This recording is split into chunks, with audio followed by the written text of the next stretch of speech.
11ஆம் பாவம் அப்படிங்கிற விஷயம் நம்ம வாழ்க்கையை நம்ம எவ்வளோ திருப்திகரமாக வாழ்கிறோம், எவ்வளோ லாபகரமாக வாழ்கிறோம் அப்படிங்கிறத 11ஆம் பாவம் சொல்லும். அதே போல் மூத்த சகோதரம் அப்படிங்கிற விஷயத்தை பற்றியும் 11ஆம் பாவம் சொல்லும். உங்களுக்கு இருக்கிற நண்பர்கள் நட்பு வட்டம் பற்றியும் 11ஆம் பாவம் சொல்லும். ஓகேயா ஃப்ரெண்ட்ஸ், இது சொல்லும்போது உங்களுக்கு ஒன்று நான் சொல்லணும்னு நினச்சேன்.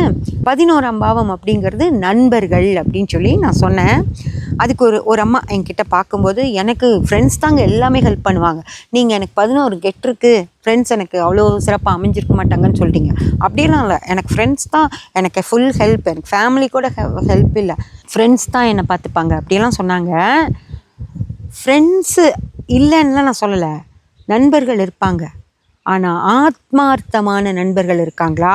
உங்களுக்கு ஒன்று அப்படின்னா உடனே நான் இருக்க, நீ கவலைப்படாதன்னு வந்து நிற்கிற நண்பர்கள் இருக்காங்களான்னு சொல்லணும். நிறைய கூட்டமாக நண்பர்கள் இருப்பாங்க. நீங்கள் எல்லா இடத்துக்கும் அவங்க கூட போவீங்க, வருவீங்க, எல்லாம் நடக்கும்.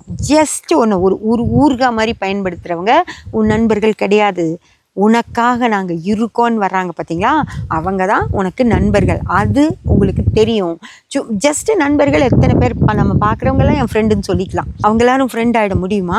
நம்மளுக்கு ஒன்றுனா யார் வந்து நிற்பாங்களோ அவங்க தான் நமக்கு உயிர் நண்பர்கள். அந்த உயிர் நண்பர்களை பற்றி சொல்கிறது தான் அந்த 11ஆம் பாவம்.